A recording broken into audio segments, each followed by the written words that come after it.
And we're back. Yeah. All right. So let's do. What do we want to do? We can do that one. How about that one? Yeah, that one looks good. Welcome back to the actual show, I guess. This is going to be like an in between week show that I'm going to try to do. Bringing back Null Sector. I don't have the fancy music or anything like that. I'll track it down. But for anybody who's been around a long time, I wanted to start this show and do kind of like a ranty kind of, this is what's going on, this is what's wrong with Overwatch and stuff like that. Just because I was only doing Overwatch League Network and Heroes Never Die did a lot of the general stuff, so I didn't get to talk about it as much. Now that we're only doing Heroes Never Die bi-weekly, I kind of get to talk about everything. So I wanted to bring Null Sector back. Kind of, it kind of fits. It's kind of that in between stage where we're going to talk about the Overwatch League, any major news, anything like that that happened. I will touch upon that. Like if there's a patch dropped in the off week, that we will still cover in the main show, but I'll do more of a deep dive, kind of what I did last time. That there was the big patch and stuff like that. Sorry, my nose is like killing me. It's allergy season, so uh, yeah. So in terms of what we're going to talk about tonight, obviously the big story is Overwatch League started. It was an interesting week in terms of results, which we will go over. I'm probably not going to deep dive too much into too many of the matches. Like we'll just talk about some outliers and stuff like that. There actually wasn't a whole lot of big Overwatch news, like just general Overwatch news over the past week. Because we do have the big event coming shortly, the Star Watch, and once that comes, we'll have a lot more to talk about, and that will be, you know, the following week's show. But for now, I think we're gonna get into it. So up first is the Overwatch League results. So let's see if I have this set up. Of course, now it has decided to not work, but that's okay. We are malleable. Like we can get around that fairly easily. And boom. So I hope everybody can see it. Ooh, there we go. That's a little bit better. Now I can shrink me so I am a little out of the way. There you go. So much better. So last week was the first week. General impressions are very positive. Viewership was actually really high. I don't know if that's just because of drops or because people are generally interested.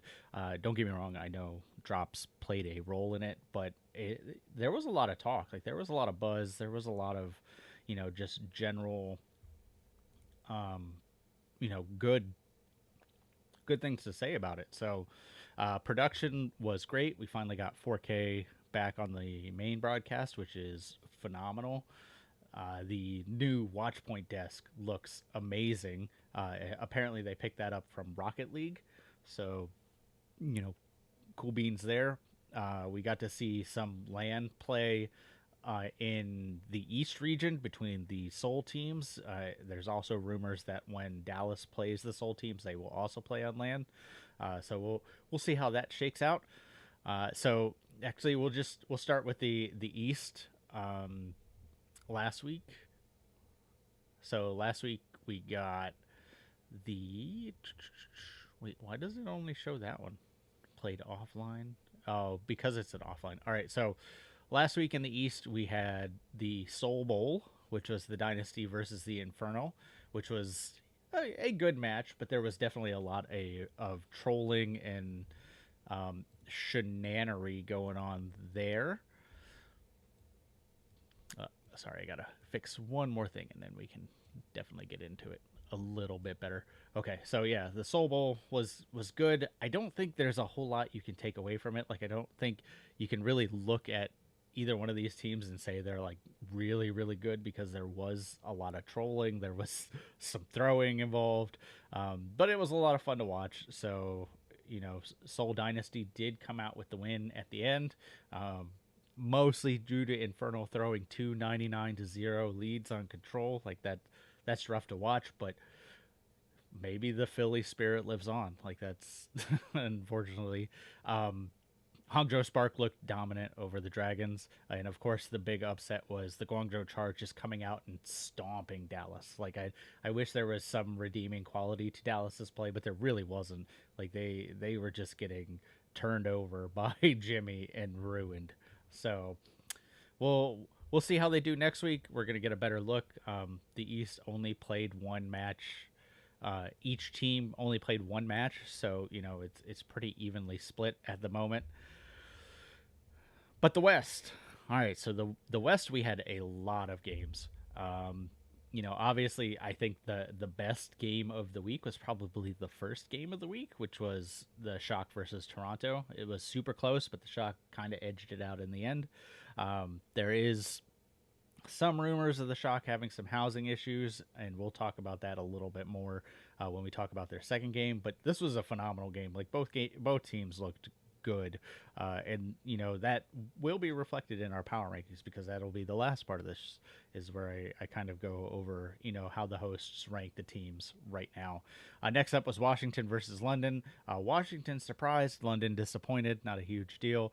Florida kind of walked over Vancouver. Like it's 3-1, but it was pretty much the Florida show. After the pro am, and someone's main anime character arc coming to fruition, I think Florida will be a team to watch. The next day was Atlanta Reign versus New York Excelsior. Atlanta Reign just stomped them. Houston versus Gladiators was not close. Like that, Houston looked really really good. And Gladiators struggled a bit, but I will say that the 3-0 wasn't as bad as some of the other 3-0s that we saw. Vancouver walked over the Valiant. So we're kind of starting to already see where that middle of the pack line is being drawn. And Vancouver, luckily, this year seems to be on the upper side of that. Hopefully they can continue on there. Next up is the Washington Justice versus random people that call themselves the Las Vegas Eternal. That was a bad game. Eternal are by far the worst team in the league right now. Like it just hurts to watch them. Even Dallas had more redeeming qualities than the Eternal. Houston walked over the Valiant, so again we're starting to see where that that line is drawn. Houston obviously is going to be one of the contenders for the top teams just because they had one strong opponent and one weak opponent, and they didn't drop a map. Atlanta, same way. Atlanta played the Shock and walked over the Shock 3-0. Like the Shock didn't seem like they were on the same page. It's kind of the same problem that we saw in the Pro-Am. And this is where, the cope starts coming into play, and you can think about maybe it's housing issues or it's scrimming. Like they mentioned, they haven't scrimmed all that much. So we'll see how they shake out in not this week, but the next week, because they're actually off this week. But Atlanta looked good. Like Atlanta was definitely up there, and there is a point to be made that they could be the best team in the West right now. I did skip over a game, which was Boston and New York. New York, again, falling on that low side, whereas Boston, we know their highs, but we'll see how long it takes to boom them, if they do get boomed. Like we'll see if that happens. The final day, we had Florida versus the Eternal. Florida stomped them. Boston versus London. Again, London disappointed. This was a closer match. I don't want to take it away that, it was 3-1, but Boston looked good. Like Boston definitely knew what they were doing. Their dives were good. Whereas London just kind of seemed out of sorts. Like it definitely seems like London isn't on the same page like they were yesterday, or not yesterday, last year. So we'll see how they fix things in the coming week. The final game of the week was the Gladiators versus Toronto. And Gladiators actually seemed to fix a lot of their problems that they had after the first day with Houston, and walked away with a win over, what many argue is the better team of the Toronto Defiant. So, all in all, very good week. You can see the standings right now. Interesting. Yeah, Atlanta and Houston are the top teams. San Francisco Sharks, number 8. Definitely some shuffling going on there. And we'll talk about the power rankings after we go over next week's games. So we'll kind of blast through this. Starting actually tonight, our early morning tomorrow, we have Dallas versus Hangzhou. Not looking forward to that. I feel like Hangzhou is going to walk over Dallas. And then the Infernal versus the Dragons. Again, I think this one's going to be a stomp. I think Infernal is going to walk over the Dragons, unless Dragons have made some changes to the problems that presented themselves last week. Or maybe the Spark are that good and it didn't matter. Then tomorrow afternoon in the West, we have Toronto versus New York Excelsior. Easy win for Toronto, I think. Washington Justice versus the Valiant. I feel like this is going to be an easy win for the Justice, but we'll see if Justice can continue their streak, I guess is the best way to put it. Vancouver versus Atlanta. This one's going to lean Atlanta, but I think Vancouver could surprise us and make it close. It depends on how well Speedily and not Speedily, Sugar Free plays. So we'll see, if they can make a game of it, because I want Vancouver to do well, but Atlanta looks kind of like the best team in the league right now. Then the next morning we have Dallas versus the Infernal. I think this one could be closer depending on, how well Dallas has fixed their problems and how little trolling Infernal does. And then Dynasty versus Guangzhou. I feel like this is going to be a banger of a match if Guangzhou can play at the level that they played against Dallas. So I am actually leaning Guangzhou for this one, surprisingly. But I feel like this is probably the closest one we've had to debate so far. Next up, May 6th, in the West, we have the Valiant versus the Excelsior. This is like the battle of the bottom almost. I feel like Excelsior could take this one, but Valiant could surprise us. I don't know. This one's hard to call. I'm probably going to lean Excelsior, just because I don't want to pick the Valiant after everything that's happened. And then we have Washington versus Boston. So we'll see, if Washington can sneak a win from a good team, and maybe lead to that boomage of Boston. But if Boston plays at the level that they were playing at last week, I don't think Washington has a chance. Gladiators versus Florida. I think this one's going to be a really good match, and I think it's going to tell us, which of these two teams belongs in that upper tier. I'm leaning Florida just because how well they looked in the Pro-Am and honestly how well they looked last week. But there is a case to be made for the Gladiators. Then I guess Sunday morning, we have the Dynasty versus the Dragons. This is going to be an easy pick for the Dynasty, just because of what we've seen out of the Dragons. And then Guangzhou versus the Spark. This is going to be a banger of a match if they both play at their top abilities. I am leaning Spark just because Spark look dominant. But if Guangzhou can play at that level, I think they can make a run at it and make it close. The final games in the West are Toronto versus Florida. Again, another banger of a match. I'm leaning Florida again just because of Toronto's, loss last week. But if they fix their problems, we'll see. I've been saying that a lot, man. If they fix their problems, it's been 1 week. Vibe check is the vibe from Florida is definitely better than Toronto. So we'll go with that. Vancouver versus Boston. Leaning Boston on this one. And then finally Atlanta versus Gladiators. Leaning Atlanta, but we'll see if Gladiators can match the tempo of Atlanta. There, that one could be close, but obviously Atlanta is above and beyond the favorite for that one. So, some key matches to look at. Make sure you get your pick'ems in. Make sure you join our community pick'ems. The information is posted in the Discord. If you're not part of the Discord, definitely join the Discord. The information should be below, whether you're on Twitch or on YouTube. I'll have to check on the Twitch though. I'm not 100% sure on that. So, next up, let's see what we got. Let's see. We can go to this. And I know we're kind of like plowing through it and going through.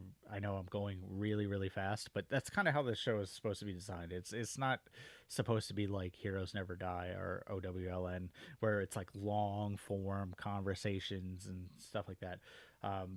Quick half an hour show and get through it.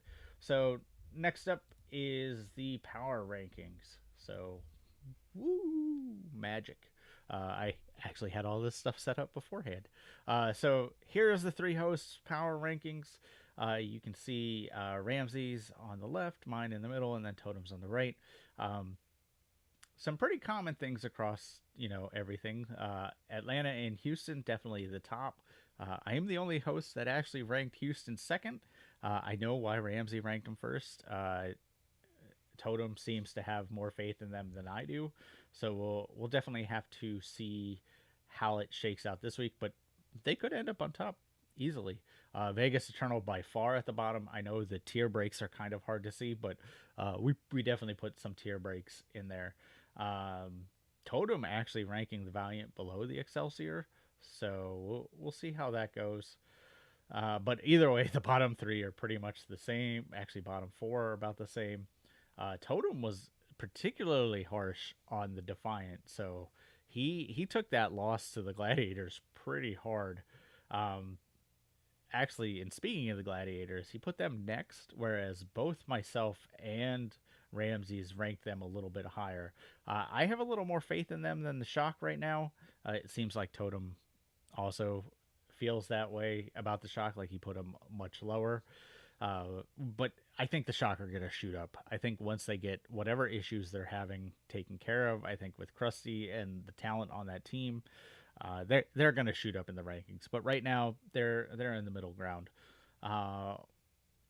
Actually, our top four are all pretty much the same as well, just different order. We all have Florida at number 3, which is pretty funny. Florida's firm number 3. Totem feeling good about the Justice as well as the Titans. So we'll have to see how things shake out this week. Obviously, the hosts are, a little bit split, which is always good. So we'll have a lot to talk about next week when we go through all that stuff. I actually don't think I will be here next week, so I'll have to check the calendar on that one. But that is the West Power rankings. I will post them in the Discord when this is done. But I also have let's make it a little prettier. Boom. We also have the East region. And wow, Ramses, he is rough on the Infernal. I don't know if he watched the same games as we did, but they definitely do not belong in the bottom. So number 1 and number 2 across the board the same. Number 3 the same. I feel like the Infernal and the Dynasty are still interchangeable. That's why I put them next to each other. And oddly enough, the Dallas fan in myself rated them the lowest because I was the least impressed with them. I watched that game 1.5 times, and it was not pretty. There was a lot of problems there.